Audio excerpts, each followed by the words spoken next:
কথাই বলে বাঙালি নারীরা আর যাই হোক স্বামীর ভাগ কাউকেই দিতে পারে না। এমনই হয়েছে চিত্রনায়ক আলমগীর ও তার প্রথম স্ত্রীর মাঝে। চিত্রনায়ক আলমগীর যখন বাংলা চলচ্চিত্রে দাপুটে একজন অভিনেতা, ঠিক তখনই রুনা লায়লার সাথে তার পরিচয় এবং সেখান থেকেই তাদের মধ্যে একটা গভীর সম্পর্ক চলে আসে। আর ঠিক এই সম্পর্কটাই মেনে নিতে পারেনি খসনুর আলমগীর। সেখান থেকেই তাদের সংসারে ভাঙনের সুর বেজে ওঠে। তখনও কিন্তু তাদের সংসারে তিনটা সন্তান, দুইটা কন্যা সন্তান ও একটা পুত্র সন্তান নিয়ে প্রথম স্ত্রী ও আলমগীরের সংসার ছিল। কিন্তু একটা সময় গিয়ে আলমগীর জানায় যে সে আর তার প্রথম স্ত্রী খসনুর আলমগীরের সাথে সংসার রাখবে না, সে দ্বিতীয় স্ত্রী হিসেবে কণ্ঠশিল্পী রুনা লায়লাকে গ্রহণ করতে চায়। এই ঘটনাটি তাদের সন্তানের মধ্যে যখন তুলে ধরে, তার প্রথম কন্যা সেও কণ্ঠশিল্পী আখি আলমগীর এক পোস্টে আবেগঘন পোস্ট দিয়ে জানায় যে ওই মুহূর্তে আমরা সন্তান হিসাবে কখনো বাবাকে কাঠগড়ায় দাঁড় করাইনি, প্রশ্নবিদ্ধ করিনি যে কেন বাবা এই কাজটা করবে বা কেন সে মায়ের সাথে থাকতে চায় না। আমরা শুধু ম্যাচুরিটির সাথে বিষয়টা ডিল করেছি। এটা নিয়ে আম্মু অনেকটা মাঝখানে রাগ করেছে, কিন্তু খসরুল আলমগীর এটা এখনো এই শূন্যতা শুধু পূর্ণ স্মৃতি এবং কষ্টের স্মৃতিতে ভুলতে পারেনি।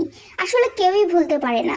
পৃথিবীতে যেই জিনিসটাকে আমরা সব থেকে বেশি দামি বলি, সেই জিনিসটা স্বামী। সেই স্বামী যদি পরনারীতে আসক্ত হয়, এর থেকে বড় কষ্টের আর কিছুই হতে পারে না।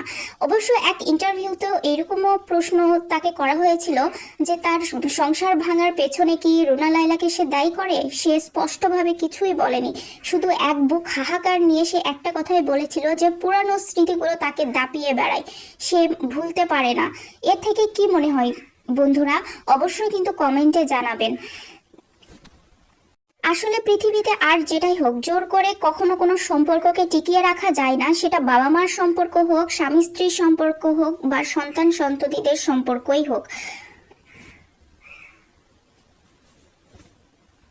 আখি আলমগীর বলে, আব্বু আম্মুর বিচ্ছেদের পরে আমরা তিন ভাই বোন একদম পুরা ডিপ্রেশনের মধ্যে চলে গিয়েছিলাম। আম্মু চাইতো আম্মুর সাথে আমরা থাকি, আব্বু চাইতো আব্বুর সাথে আমরা সময় কাটাই। তখন যে কি একটা বাজে অবস্থা গিয়েছে, মেজাজ একদম পুরা খিটমিটা হয়ে গিয়েছিল। এবং এই বাজে একটা সিচুয়েশন যে আমরা কিভাবে কাটিয়েছি একমাত্র উপরওয়ালা জানে। আল্লাহর অশেষ রহমতে সবকিছু স্বাভাবিক হয়েছে এবং এখন আমরা খুব ভালো আছি। আম্মুর মতো, আব্বুর মতো রুনা আন্টির সাথে আমরা আমাদের নিজেদের সংসার, নিজেদের ক্যারিয়ারে ফোকাস করেছি। ওই যে কথাই বলে না যে সময় মানুষকে অনেক কিছু ভুলিয়ে দেয়, অনেক কিছু পাল্টে দেয়। তো আসলে সময় কি তাহলে আলমগীর ও খসনুরের জীবনে আমূল এই পরিবর্তন নিয়ে এসেছে? কি মনে করেন আপনারা? অবশ্যই কিন্তু কমেন্টে জানাবেন। দেখুন, এই তো বাবা আর ছেলে, কত সুন্দর লাগছে না? কত হ্যাপি একটা ফ্যামিলি। আলমগীরের দুই পাশে তার দুই কন্যা, আখি আলমগীর ও এই কন্যাটার নাম আমি সঠিক বলতে পারছি না। তো দেখেন কত সুন্দর তাদের একটা হ্যাপি ফ্যামিলি, কিন্তু একটা ঝড়ে সেই ফ্যামিলিটা শেষ।